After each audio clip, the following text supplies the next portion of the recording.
पाकिस्तान आज फतह की गोल्डन जुबली मना रहा है। 1965 में कौम और पाक फौज ने दुश्मन को ऐसा सबक सिखाया कि इसके फौजी आज भी ख्वाब में डर जाते हैं और पाकिस्तानियों का जोशो जज्बा देखकर आज भी दुश्मनों की टांगें कांपती हैं। पाकिस्तानी फौज ने कौम की मदद से दुश्मन पर कैसे धाक बिठाई, इसके लिए देखिए ये रिपोर्ट।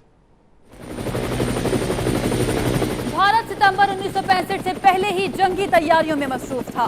भारतीय फौज रन ऑफ कच्छ के मार्के में शिकस्त की खिफ़्फ़त मिटाने के लिए नई जंग चाहती थी, जिसके लिए बाकायदा जंगी माहौल तैयार किया गया। आइए चलते हैं भारत के दारुल हुकूमत दिल्ली में और देखते हैं कि उस वक्त वहां पर क्या हो रहा था।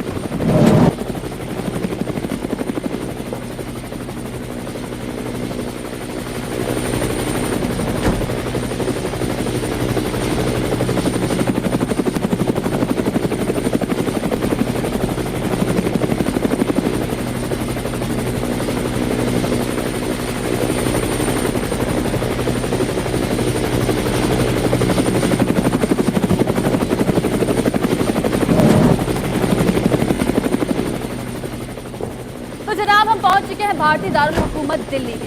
16 अगस्त 1965 को दाएं बाजू की हिंदू कौम परस्त जमात जनसिंह, जिसके वतन से मौजूदा भारतीय जनता पार्टी ने जन्म लिया, से दिल्ली में आम हड़ताल का एहतमाम करवाया गया और पूरे भारत से लाए गए 1 लाख से ज्यादा मुजाहिरीन से मकबूजा कश्मीर में जिद्दोजहद आज़ादी को बहाना बनाकर पाकिस्तान पर हमले का मुतालबा करवा दिया गया।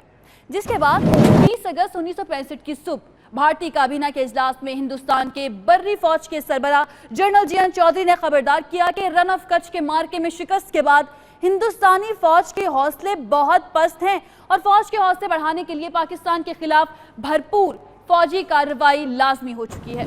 जनरल चौधरी ने साफ साफ अल्टीमेटम दिया कि अगर पाकिस्तान के खिलाफ फौरी कार्रवाई ना की गई तो मुल्क की सियासी क़यादत के लिए इसके नताइज बहुत खतरनाक होंगे। भारतीय फौज के दबाव पर भारतीय वज़ीर आज़म लाल बहादुर शास्त्री ने 24 अगस्त को लोकसभा में जंग का ऐलान कर दिया। आइए यहां से आगे चलते हैं और देखते हैं कि आगे क्या हुआ।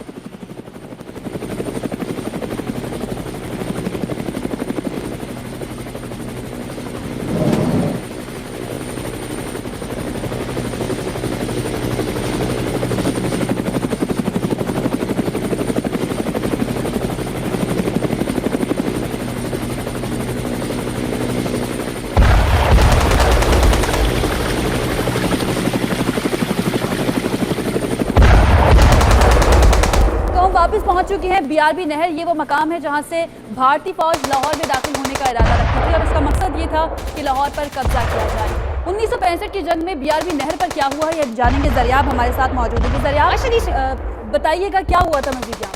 अच्छा, अगर आपने यहाँ का तस्करा छेड़ा, यहाँ की बात हो ही रही है, तो मैं आपको अपने हमवतनों को आगाह करती चलूँ कि मुझे आज भी वो लम्हात याद है, आज भी वो दिन याद है जब 6 सितंबर 1965 को भारतीय फौज निहायत नापाक अज़ान के साथ पाक वतन की सरहदों का तकद्दुस पामार करते हुए पाकिस्तान में 7 मकामात से दाखिल हुई और उनका सबसे बड़ा टारगेट लाहौर को पाकिस्तान से जुदा करना था। अच्छा, ताकत की नशे में चूर भारतीय फौज का ख्याल था कि वो पाकिस्तानी फौज जंग के लिए तैयार नहीं होगी, लेकिन पाक फौज के जवानों ने अपने से 10 गुना फौज का डटकर मुकाबला किया। लाहौर के महाज पर मेजर अजीज भट्टी और मेजर शफकत बलोच के दस्तों का भारतीय फौज से सामना हुआ, जिसमें पाक फौज ने दुश्मन के दांत खट्टे किए। जबकि आशा शर्मनाक बात यह है कि लाहौर जिमखाना में जश्न का इरादा लेकर आने वाले जान बचाने के लिए अपना असलहा तो दूर, अपनी गाड़ियां भी छोड़ छाड़ कर भाग चले। बहुत शुक्रिया ज़रिया, अपना बहुत ख्याल रखिएगा, खतरा बहुत ज़्यादा है, ध्यान से रहिएगा। नाज़रीन, यहाँ से हम आगे चलते हैं और देखते हैं कि आगे क्या हुआ था। आइए चलते हैं।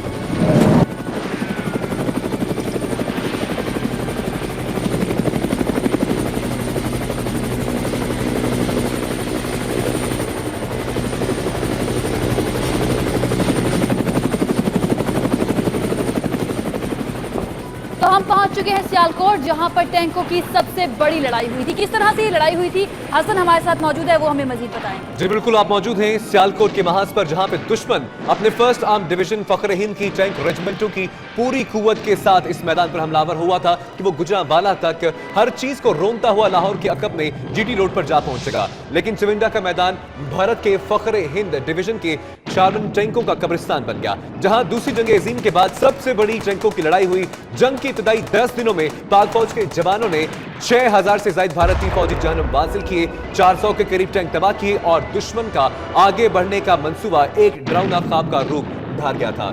राजस्थान में भारतीय पेशकदमी का जवाब इस तरह दिया गया कि पाक फौज ने भारत के मुनाबाव रेलवे स्टेशन पर पाकिस्तानी झंडा लहराने के बाद उससे कई मील आगे तक पेशकदमी की और भारतीय सुरमा पांव सर पर रखकर भारत भागने पर मजबूर हो गए थे। बहुत शुक्रिया हसन आपका। हसन हमें बता रहे थे कि किस तरह से टैंकों की लड़ाई हुई थी सियालकोट में। आगे बढ़ते हैं और जानते हैं कि आगे क्या हुआ।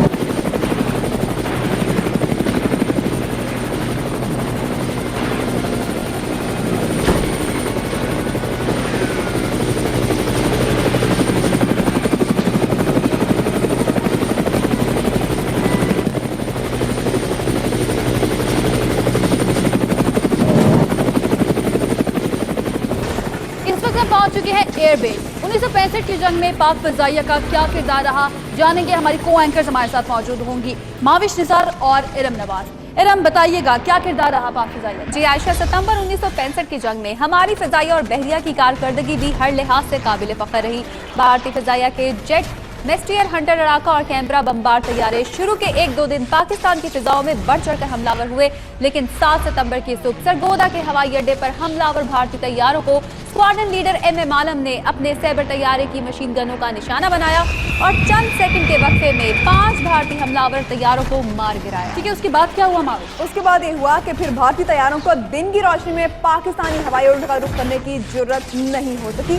भारतीय फिजाइया के अहम मराकज़ पठानकोट, अंबाला, जामनगर, आदमपुर और हलवाड़ा हमारे F-86 Saber, F-104 star fighter और B-57 बमबार तैयारों का खास तौर से निशाना बने। फिजाइया के जांबाज पायलट ने पठानकोट, हलवाड़ा और आगरा के हवाई अड्डों पर हमला करके भारतीय फिजाइया को मफलूज कर दिया। पाक फिजाइया ने इस मार्के में भारत के 95 लड़ाका तैयारे तबाह किए। ठीक है, बहुत शुक्रिया। माविश निसार और इरम नवाज हमारे साथ मौजूद थी। हमने जाना कि पाक फिजाइया का क्या किरदार रहा, आगे क्या हुआ, इसके लिए हम आगे चलते हैं।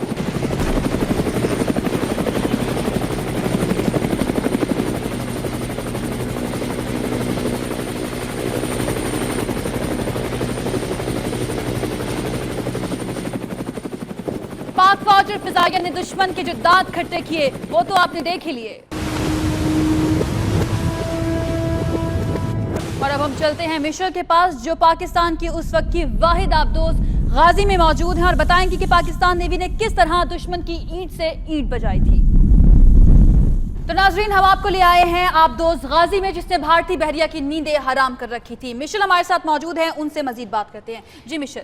आयशा, आपने बात की है पाक बहरिया की, तो सबसे ज़्यादा काबिल गौर और काबिल फ़ख्र बात यह है कि भारतीय बहरिया अगरचे हमारी बहरिया के मुकाबले में बहुत बड़ी थी, कई गुना बड़ी थी, लेकिन पूरी जंग सितंबर के दौरान इसके तबाहकुन लड़ाका बहरी जहाज़ पाकिस्तान की वाहिद आबदोज यानी गाजी के डर से अपनी गोदियों में दुबके रहे और गुजरात काठियावाड़ के साहिल पर हिंदुओं के कदीम और तारीखी मंदिर सोमनाथ का नाम आपने सुना होगा, उसके करीब वाक़ भारतीय बहरी अड्डा द्वारका हमारी बहरिया का निशाना बना और इसकी ईंट से ईंट बजा दी गई।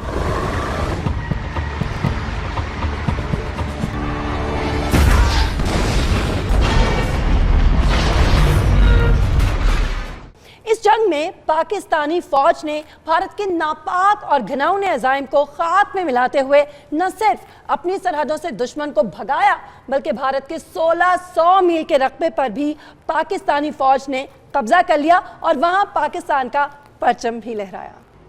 तो नाजरीन, ये पाकिस्तान की एक तारीखी कामयाबी है जिसकी दास्तान सुनहरे हरूफ से लिखी गई। पाक फौज तुझे सलाम।